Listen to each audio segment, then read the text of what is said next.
We welcome Marquette. We'll start with the statement from Coach, and then we'll take questions.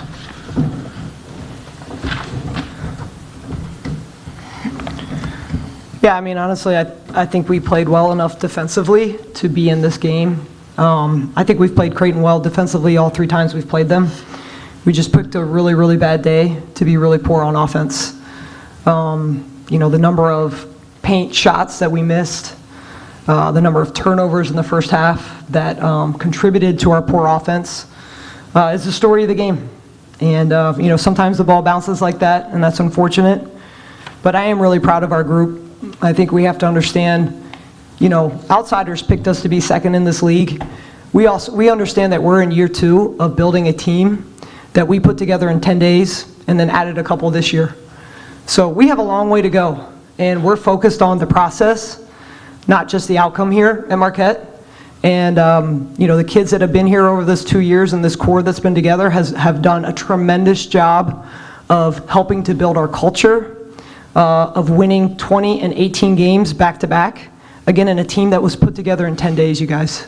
So I'm proud of our group. I'm proud of the things that we've done. And I know that the future is really bright. It hurts because you want more from this. But things don't always happen when you want them to. They happen on time. And so we have to keep putting the time in, and we will, and we'll keep growing. We'll take questions. Please raise your hand. We'll start in the middle here. Thank you. Skylar and Hallie, this is for you. You know, you had strong, successful seasons. You had, you know, your junior year, and you're coming back next year, and seeing what players like Kennedy and Lee and some of your teammates have helped build in terms of culture. Where do you see Marquette basketball positioned kind of for the future? I mean, Kennedy, Lee, all of our seniors really kind of helped build the culture that we have now. So, I mean, moving forward and going into the future, it's going to be on the rest of us that are still here to make sure we still uphold that standard that we have for ourselves and for each other, and kind of still implement our principles that we have to make sure we do the best that we can for ourselves, for our coaches, and for our teammates.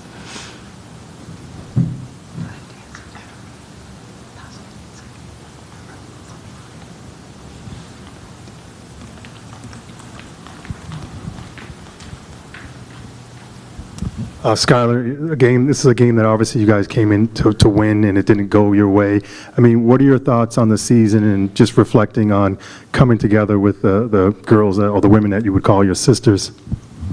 I mean, I'm proud of us for the run that we had. We obviously faced a lot of adversity with, you know, injuries and whatnot. So, I mean, for people to step up like Bridget or Sharia, Jordan, and be able to kind of impact our team the way that we need them to, and be able to still make a statement when we're down a few people. It's been an amazing ride.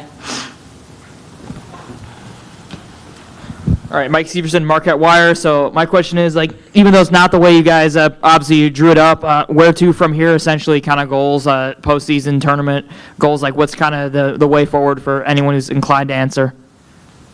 Well, we can't control what happens next. You know, we've done what we've done, and you know, I think our net is in a position that we should be, in our opinion, a WBIT team. But we can't control that, and at the end of the day, we just have to continue to prepare and see what happens. Let's go in the back.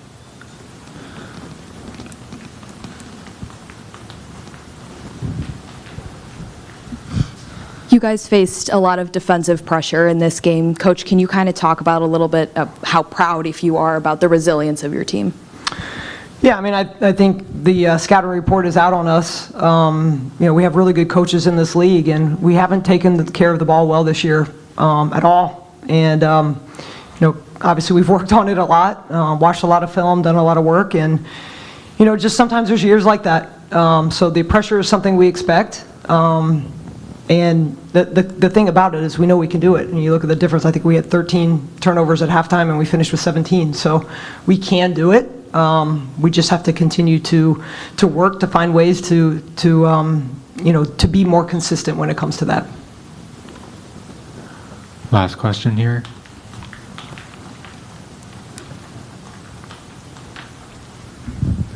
Coach, at halftime, you guys are in this game. It's a game that you can win. You go into the locker room. What do you say to your team? The biggest thing we talked about was having confidence. Obviously scoring whatever we did, 9 points in the second quarter and very long drought. It's very easy for players to hang their head. We were playing well enough defensively. We've been together obviously for this year, and I know that this team oftentimes, as good of a defensive team we can be, a lot of our confidence comes from our offense. So the big message was halftime was, stay believing, stay confident, shots are going to fall. And, obviously we come out in the third quarter and the shots don't fall. So it's just tough. It's just tough when that happens, but, our kids kept fighting to the end, and that's important to our culture and who we are. Thank you very much. Okay, thank you. Thanks, everybody. Thank you.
I'm like, jeez.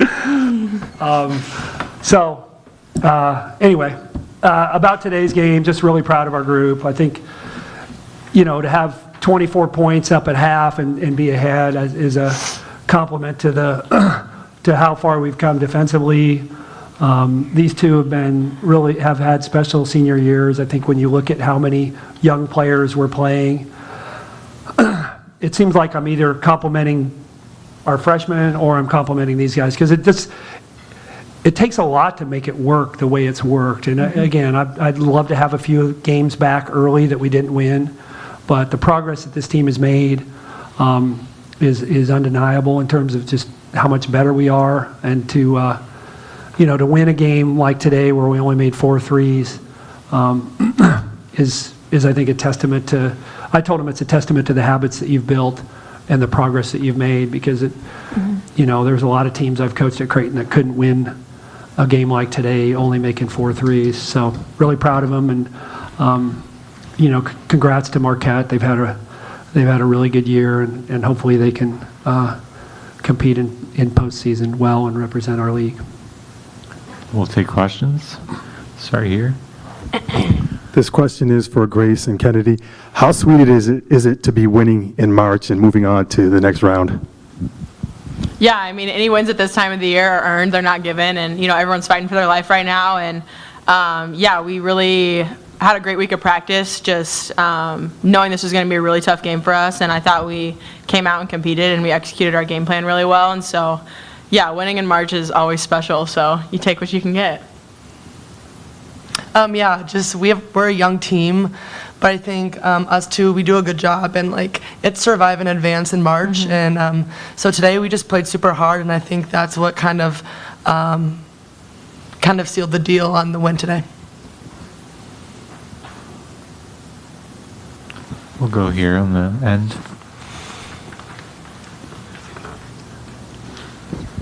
For Kennedy and Grace, you all obviously have had some postseason experience and success. How did you use that success to kind of get through this game and got out a victory?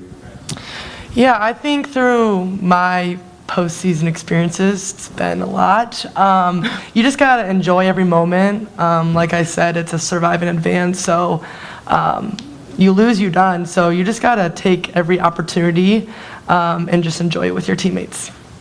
Yeah, I mean, this is the third time we played people at this point, so just knowing that little things are going to separate wins and losses, like transition, offensive rebounds, our defensive game plan, and so I thought we did a really good job there, and just we really stressed that this week to our kids who haven't played in the postseason before, and I'm really proud of how they came out and they executed, and they played really hard tonight, and I'm really proud of them. We'll go right here and then the middle. Thanks. Grace, you had, your team had a handful of plays where, in the second half especially, where you were able to turn defense and into transition offense. In a low-scoring kind of defensive game where baskets are hard to come by, how much does that fuel you in this kind of format? I think today we really focused on our defense. Marquette really wanted to get the ball inside, so I think our post players and then the guards, we did a really good job of just congesting the paint, and then we got really big steals that led to offense, and we dove on the ground. Those are the momentum changing plays, so I think we did a really good job with that. Right here in the middle. So my question's here for you, Coach. What do you think went differently today compared to the first time and then the last time you guys played Marquette? Obviously being a different style of game, not going to those extra 5 minutes and kind of being more one-sided this time. What do you think kind of went differently today?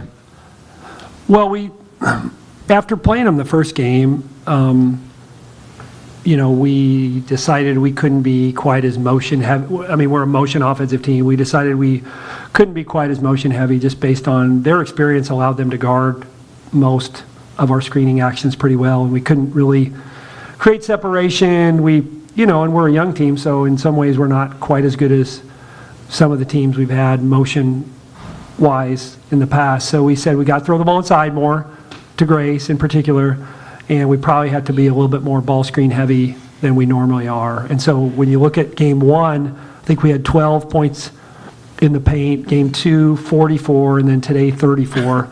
So that was the difference. I mean, we guarded them reasonably well the first game. I mean, I think it was 29-24 at half, so it wasn't necessarily our defense. I mean, our defense was better today, but it was that we couldn't score. And again, their length, I mean, they're 6'1", 6'2", 6'3", and then defensively they're able to guard, screen, our motion probably better than most teams just because of their experience level. So I thought, Ava and Grace went from scoring 12 points in the first game to 48 in the second game, and then I don't know what they had today, but it was, I said if we can split the difference and those two can get to 30, and by God, they got to 29. 27. Okay. If Grace had made a couple more layups. Yeah. But that was it, I thought. I thought just better, a little bit more of an understanding of how we could score. And, Grace has opened our eyes in terms of being able to throw the ball. We've had posts who like to shoot threes more than they like to post. Grace is not that post, and in a good way. Yeah, she did shoot one in the first. I thought it was in. I did too. Sorry. We'll take two more, one on the end here. Coach, you had a lot of turnover, obviously, from last season, one of the best classes to come through Creighton, and then you brought in a really talented freshman class. What's your approach to recruiting to kind of, make sure you get those regional talent players that you built relationships with? How do you, what's your approach to recruiting to bring in that level of talent every year that fits your system? Sure. Well, I think, first off, it became hard to recruit. We had 5 fifth-year seniors who stayed. Lauren Jensen was only here 4, but we had 5 of them that stayed the whole time. And so it became kind of hard to recruit behind them because we weren't able to say, hey, you're going to come in and play. And that group was so connected. We were pretty confident that they were going to stay the entire time. So we knew this was a big class for us, both numerically and from a quality standpoint. We were going to fall off a lot if we didn't bring in a group as talented as this group. And so our real only portal aim was an experienced post. And 24 is kind of is kind of experienced. Not number 40. I know, she's 24 years old. 24. She's 24 years old, Glenn. Come on now. So she's super experienced, and so that was the aim. We're gonna. It's not like we're not gonna take somebody from the portal, but we're gonna build through freshmen. I mean, that's just. I think at Creighton, that's the ticket. That's the way we can be successful. We're not going to be successful trying to, flip our rosters with transfers or take 3 to 5 to 7 transfers. That's just not going to be who we are. And I think Kennedy's a great example of somebody who, stayed the course. I mean, I considered her a starter last year as a junior because she played a lot and I trusted her. But that's how we're going to try to be successful. We'll go behind you. Coach, you joked about it earlier about facing UConn tomorrow. Obviously, you guys faced off in last year's championship. Just how important is it to face a team like UConn, number 1 in the country, in the conference tournament, knowing that, after this you might face similar competition in a different tournament? God, I hope not. Jeez. UConn's only been in the league now 5 years, but the thing they do is they help you measure where you are, right? I mean, you think you're pretty good, and then you play them, and you find out what you need to work on, and look, if you don't look at it as an opportunity to get better and be exposed, then you ought to go do something else. It's an opportunity to compete, and they are really, really good. I almost stopped watching. I did watch the first game, you guys. I know who won.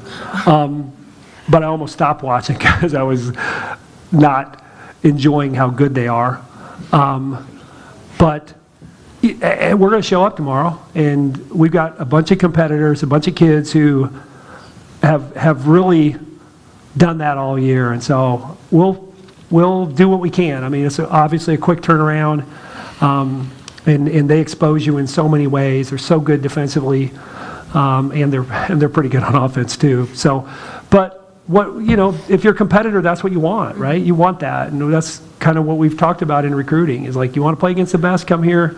You're gonna play against UConn, and so tomorrow's a special opportunity. I mean, when you think about where this group at Creighton was, and let me just say this: a lot of people are like, oh, you should have, been in the other bracket. And I'm like, no, I want to win as many games as we can with this group and finish as high as we can. If we end up in UConn's bracket, we end up in UConn's bracket, okay? And, that's not trash talking. That's just being like, you want to win as many games as you can. There's no tanking in college basketball. I know it's in vogue in the NBA now, but we're excited about the challenge, and it's going to be a great environment. I mean, it's going to be a great environment, so it'll really, really, really test our kids. And to your point, it'll help. Hopefully, we get into postseason, and it gives us a great kind of measuring stick. But I still hope we don't play anybody in the postseason quite that good. All right, thank you. We'll see you tomorrow. Thank you.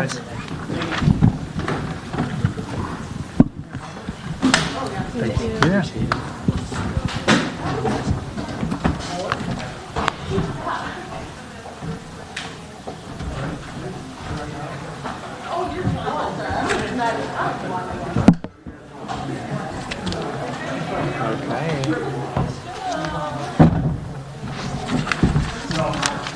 Okay.